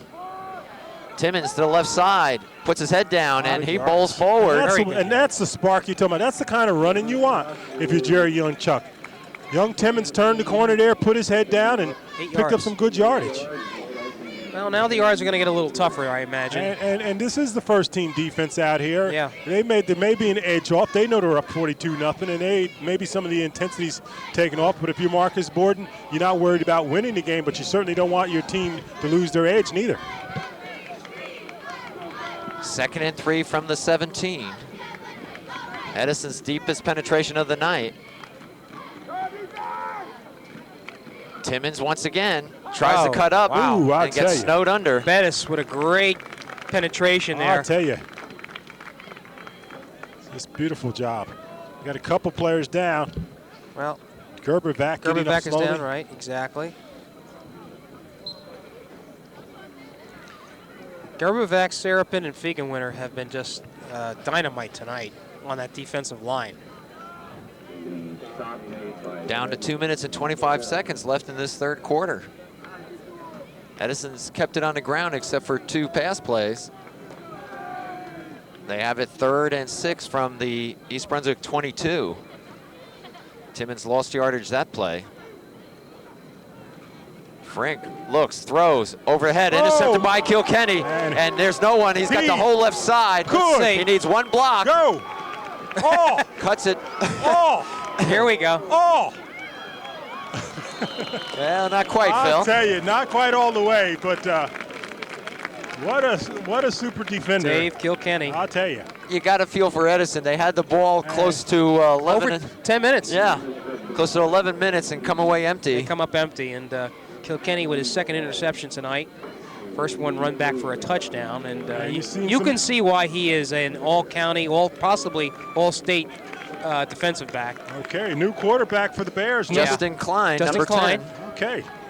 And Justin Klein was the young man when Marcus was thinking about doing something different with his offense. Justin Klein was to be the quarterback and changed back to E-Bone, and his fortunes changed. Let's take a look at him. Klein, number 10, over center. 1st and 10 for the Bears at the Edison 32. A little slow in the handoff to Whalen. Is it Whalen? Okay. Yep. Well, the thing I watch for when you have a new quarterback is that center snap. That always becomes the the source of concern. That was a little tentative, that first snap. Whalen picks up maybe one. Let's call it 2nd and 9. Ball at the Edison 31. Bears on top, 42-0, with 50 seconds remaining here in the third quarter. Whalen goes in motion. Klein looks, he's gonna put it up. He's got a man deep. Touchdown East Brunswick to Wolf. I'll tell you, touchdown pass from the Juice, Justin Klein. I think it surprised a lot of people here. Yeah, really. Shades of Penn State Rutgers. Well, I don't think we'll go that far. See, the problem you have here is you're putting new players in. New players come in, and you want them to play. Justin Klein is known for passing the ball, and that's what he did when he came in. Some people may look at it and say, hey, we're up 42, why do we have to pass it? But you can't stop your kids from playing. Okay, so, John's looking at me funny like. Well, Kevin Wolf. I question whether on the second play you make him throw the ball. That's all with a 42-0 lead. No, you really can't. You really can't fault the youngster for that at all. I mean, you know, he gets his opportunity. Sure. He's going to take advantage of it. And Kevin Wolf gathers his second touchdown pass of the season. Bettis to make it 49, slings it through. Yeah. And it's 49-0. East Brunswick with 40 seconds remaining in the third quarter. So I thought we were going to get out of this period without any points. Well, a pass from the Juice. I believe they call him Juice. Justin Klein showing his arm and got his opportunity and did something with it. 49-0. And we're approaching, at this pace, we're approaching some records. But I had mentioned before the coaches there, and certainly didn't want to omit Mike Finella, one of the 8th grade offensive coordinator, who does a good job. But while we're at it, we might as well look at some of these other coaches that contribute to the Bears. And of course, you got Don Sulfakonic, former Bear. And you got a South River transfer here, Mike Tita. I'll be darned. Okay, he used to play for South River, and he was a high school All-American at that. I don't remember that, but good player. Of course, Tony Toto, super fella, and Nick Spadafino. So I think we got all the coaches in. Phil, you want to put aside the yellow pages for a moment? Well, I'm saying we got to have some fill time here. We're going to be talking about a lot of stuff. You got another quarter to go. How many times has Bettis kicked off tonight? He's got to be tired. That might be a record. Good kick this time, solid. Edison puts one back. Wow. Back there, and that is Jackson, okay. And it goes out of bounds. And they will start on 35. And this third quarter won't go quietly. 37 seconds remaining. So I'm looking for new faces on the defense now. I see it. Well. Oh yeah. Well, you've seen some. Yeah. Clean jerseys. Clean numbers going there. Yeah. Kilkenny and Whalen still out, as is Hobbs. Oh, no, most of that first team is in right now. Okay. If not all. 31 is a new face. I haven't seen him out. Well, the Bears. Yeah, Anthony, well, he's been primarily a receiver, but now I see him in secondary. He made that one big catch. All right, Edison, again, 1st and 10 from their own 35. Timmons will try the right side, cuts back. Good. And he'll pick up maybe 2. Well, Kolakowski made a nice play on that. He penetrated well, turned the play in, and let the rest of his linebackers do the job. And we see some more new faces for East Brunswick. That's so 32, Russ Liotta.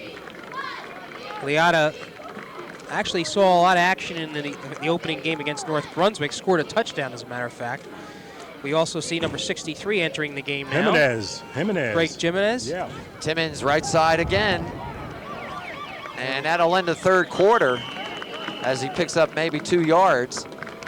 And so we'll go into the fourth and final quarter where the Bears are on top, 49-0. That score is correct. And everybody's sort of standing around right now. It's just an unusual situation to be in. I mean, the team has been, and now we see more faces, new faces coming in for East Brunswick now. Number 72. That's Darnell Hendrickson.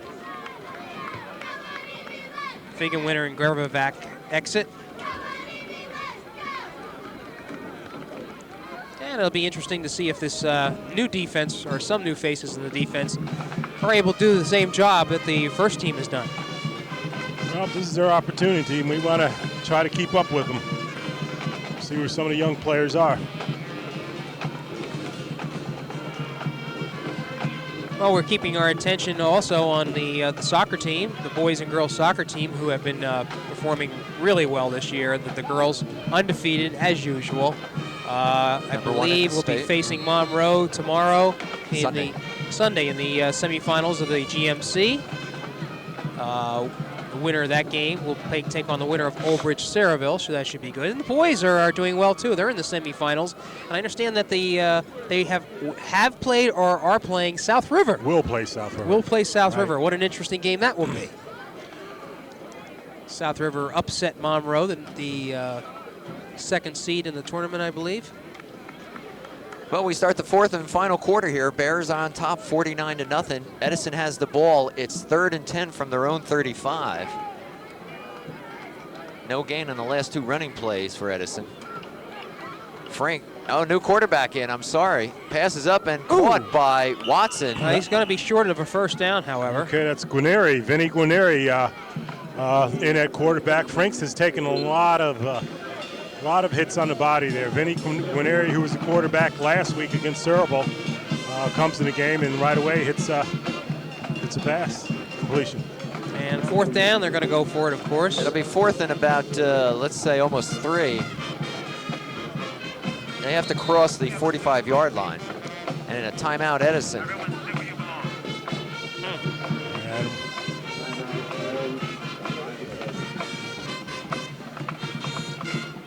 See if we have another quarterback warming up for East Brunswick.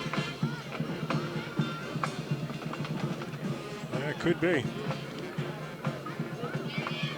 That's a sophomore, Adam Petty, number 9. Don't know whether he'll get in, but nonetheless, he is warming up.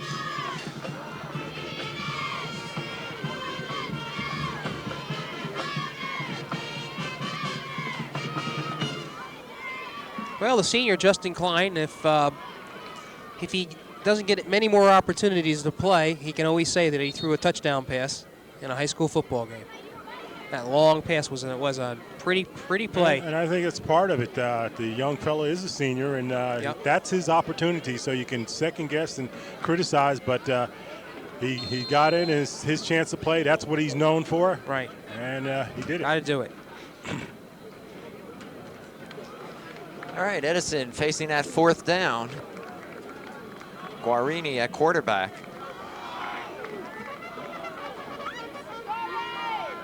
Fourth and about 3. Guarini gives it to Timmons. Ooh. Close. I'll tell you. And I'm not sure if Timmons actually got the ball. If he gets a beneficial mark here, as he should. They'll give him the spot. They are. 1st down, Edison. Clock will continue to roll. 11 minutes remaining in the game. What else did I find out at halftime? I found out South River losing to Holland Park 14-0. See what happens when you go and buy us snacks? Yeah, he came back with information. No food, though. Oh, mercy. Plus, he had no money. I had food when I left the stand, but about time I got back here. Yeah, all right. 1st and 10 for the Eagles. Ball sitting right at their own 45-yard line. Guarini steps, throws, fires, and he's got his man. That's Watson. Ooh, I'll tell you. Good tackle by Kilkenny.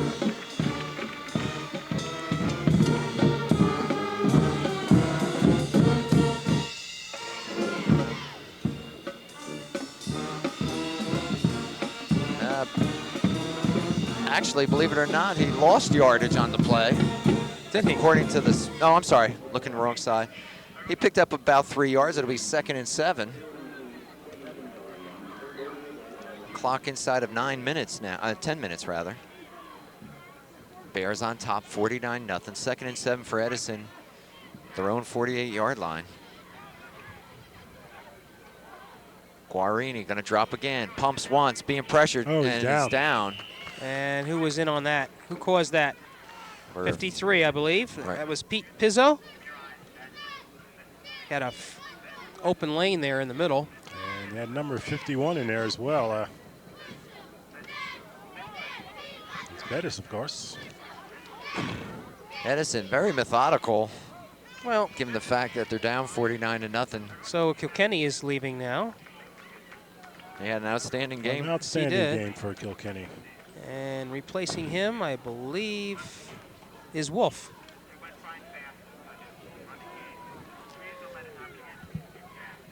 Third and 11.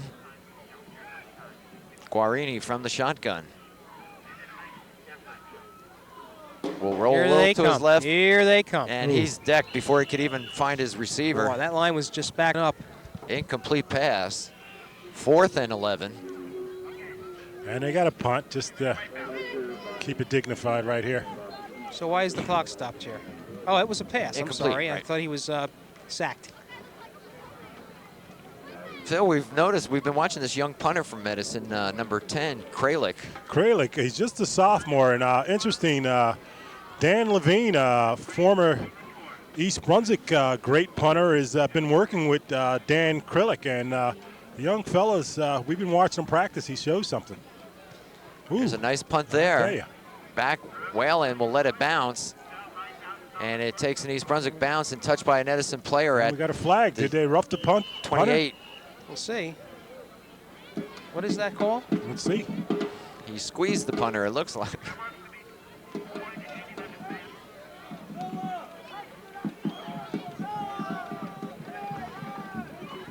Well, they're talking about it. You got John O'Neill, Red Lozowitz, and Mike Dominicus talking about it right now. I don't know how much discussion needs to be Yeah, done on this. And Dominicus laughing like, why don't you pick up the flag and let it go? Holding. Holding against Oh, Edison. that's why Dominicus is laughing. Dominicus is saying, "Come on, why are you throwing that flag, John? Let's get this game over with." That holding don't mean nothing at this juncture. That's why Mike is laughing. So they're going to decline it, right? Yeah, and they do. Wait a minute. What? Now he pointed it against Edison, did he not? Yes, Okay. and the Bears declined to take Right. possession of the ball. But that's what Dominicus is saying. Come on, John. I know you got to do your job, but let's get out of here. So in at quarterback is Adam Petty, who is a sophomore. I guess they benched Klein for throwing that touchdown Yeah. pass. I think they're just trying everybody out. So And we Petty s- will be, You think they got Klein with Petty Klein? Yes, We're throwing the absolute- pass, a Petty Klein? Absolutely. So, Oh, boy. all right, Liotta is Yeah. back in the backfield. Petty on a rather rough handoff. That was Russ Liotta that carried, John. Number Leota. 42. Right, Leota. Liotta. And number, We have Jason I'm Brenner sorry. as number 42. yeah, you're right. It's Jason Brenner. Liotta is 32. And you've got the binoculars. That's what's scaring me. Right. Second and 9 for the Bears. Petty's And still in there, number let's- 9. Let's see, add Tim Cassidy, number 34 in the backfield. Ball at the East Brunswick 28-yard line.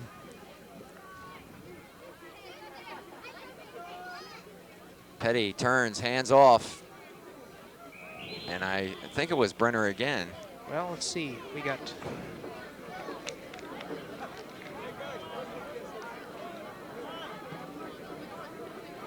That's number 34. That's 34 is Tim Cassidy. Tim Cassidy. right.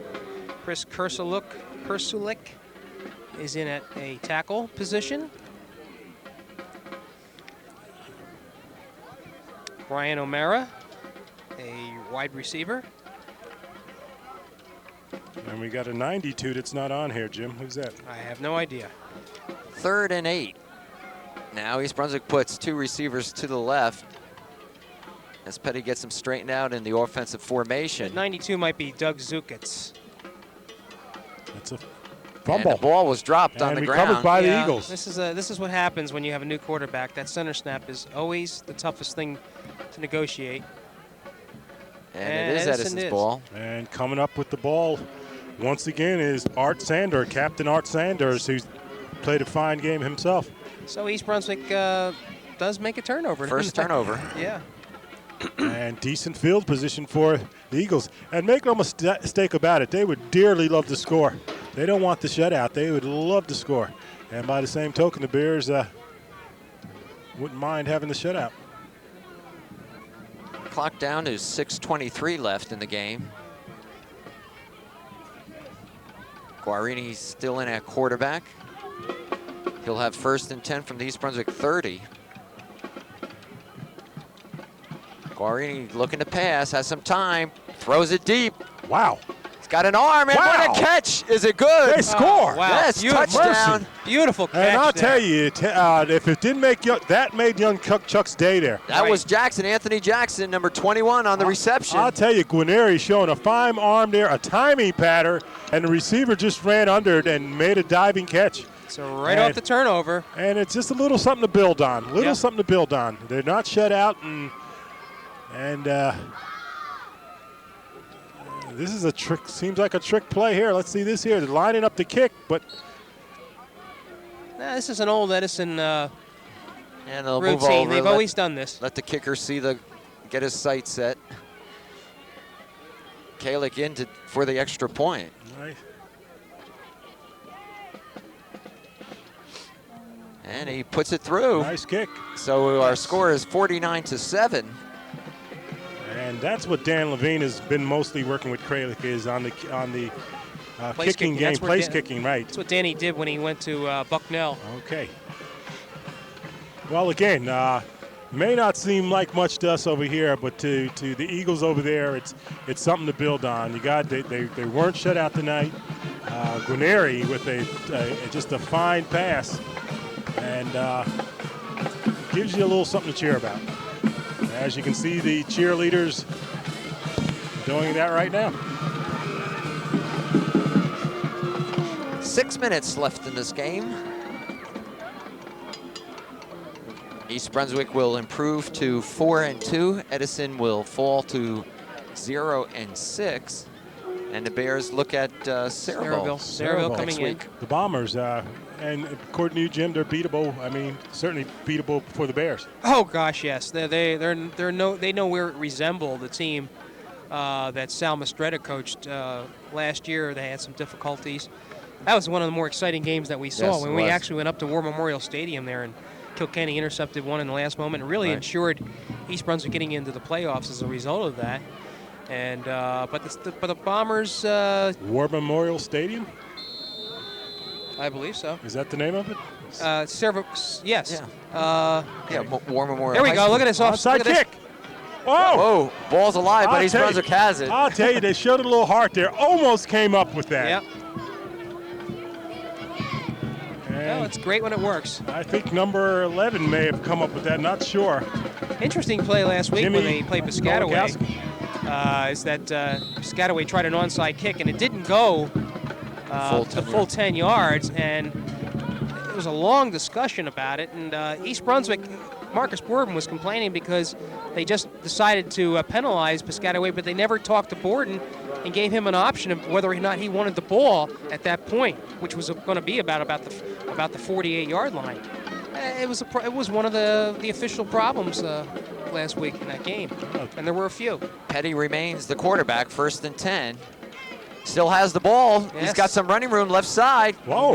Young man cuts it up for a 1st down. Puts his head down. No petty effort on his part there. Nice All run. right. Okay. We're gonna have to stop with the petty, with these petty jokes. Jim, just throw him right over the front. That'll end that. I'll tell you, I'm hungry. It's late. You're killing us, Phil, I'll tell you. He is a sophomore. You showed good quickness, really. 1st and 10 for the Bears. They're at the Edison 44-yard line. 4:50 remaining in the game. Bears on top 49-7. And a lot of new and young faces out there. Petty at quarterback.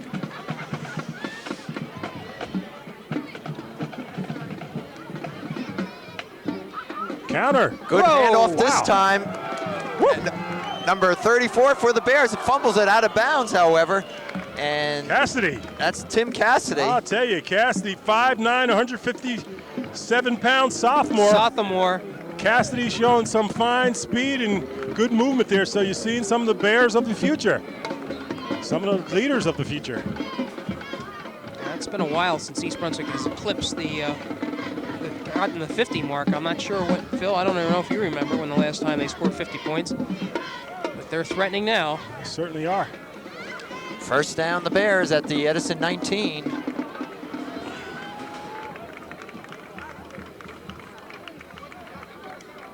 Brenner and Cassidy in the backfield with Petty.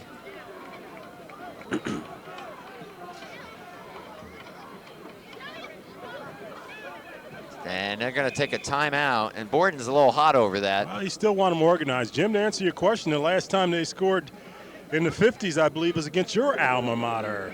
New Brunswick? New Brunswick Zebras, 1971, where they scored 58 points. Okay. All right, so. All right. That was the last time they scored 58? Well, I don't know. 58 was the third highest total. All right.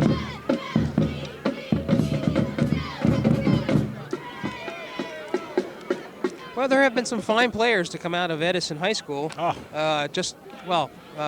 Starting for Rutgers right now was a fine linebacker, Rusty Swartz. Right. And what about Lionel Simmons? And what about Anthony Jackson's cousin, Albert Jackson? Right. Simmons is starting at linebacker for Michigan. Yes. That's it. That's what you call from in Chapman Height and Chapman Flight when you.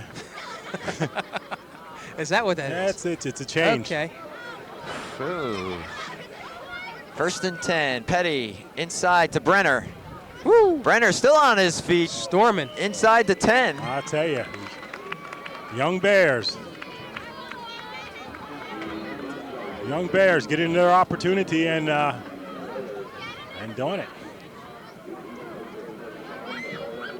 Well, Brennan and Cassidy show some future hope here. I mean, really in terms do. of that backfield. Okay, Eric LeConte just came in, and Yusef Sherman just came out.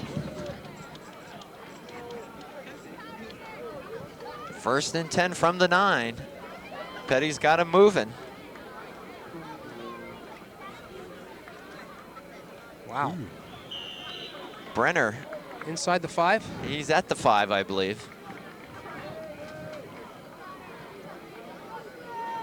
And I tell you, these guys are players. I mean, they play JV ball and stuff, but to get down here with the varsity under the lights has got to be feeling good.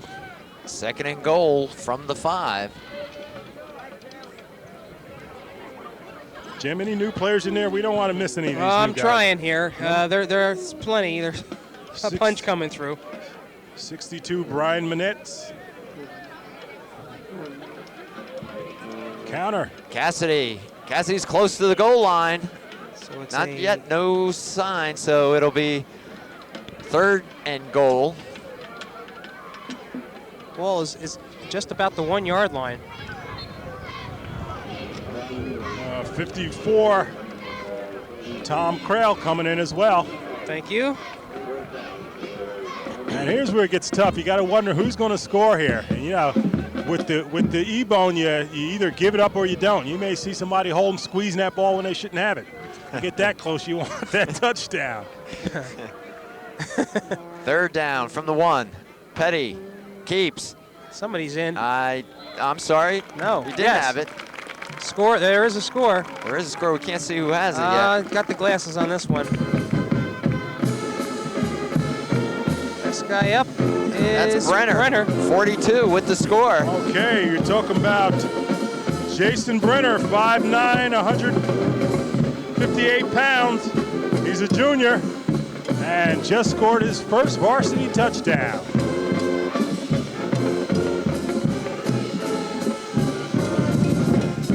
I don't know what's going on down there. Well, they're making sure. And you see Brenner coming off. Whalen gives him a high five. Hops gives him a high five. And the young fella's feeling good. Yep. Why not?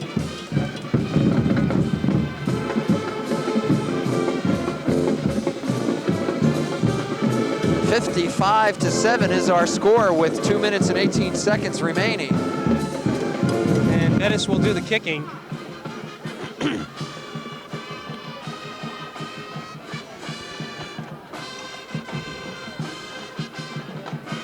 Bettis will kick, Klein will hold.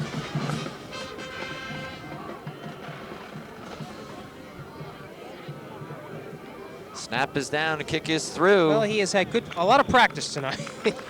That's the 8th touchdown for East Brunswick. 56-7.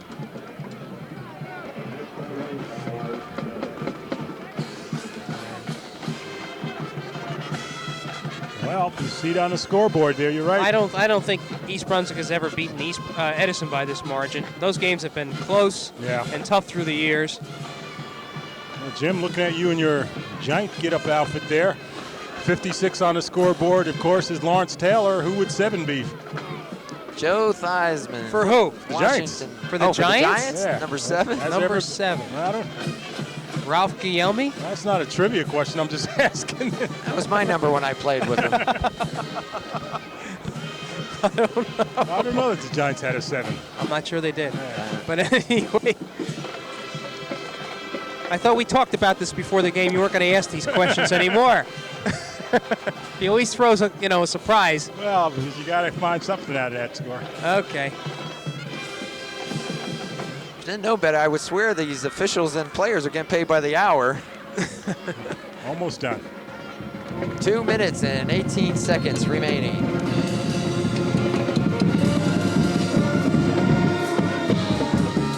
And they'll fake that reverse. They got a seam here. Jackson That closes up. Good. still on his feet as he gets close to the 35-yard line.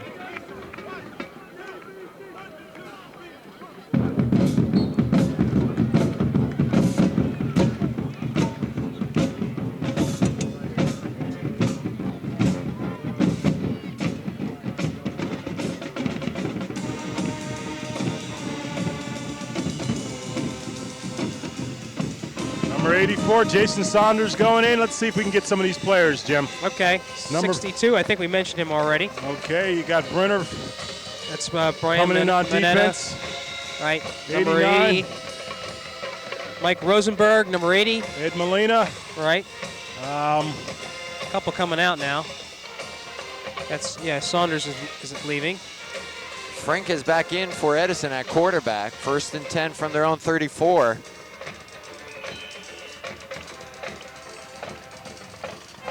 And that was number 42. That's Mike Johnson on the carry. You got O'Mara, did you not? No, I didn't. Okay, Brian O'Mara is in there. Darnell Hendrickson, big fella. Yes, yeah, we caught him before.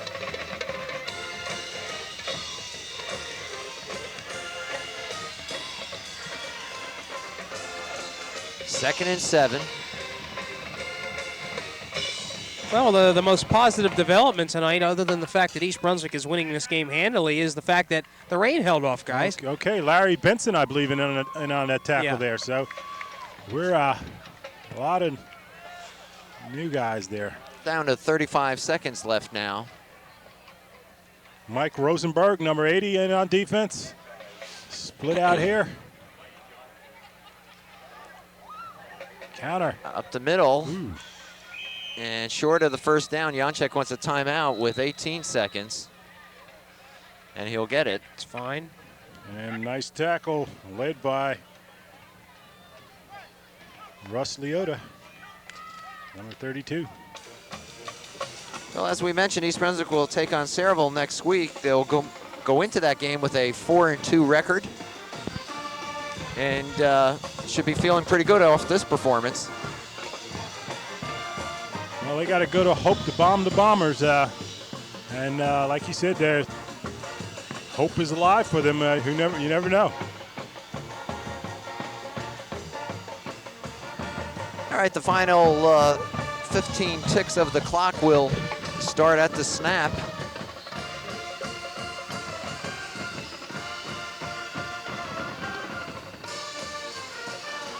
And nowhere to go on that play. Woo. And they're going to say that East Brunswick took the ball away. The officials will just put it down with 7 seconds.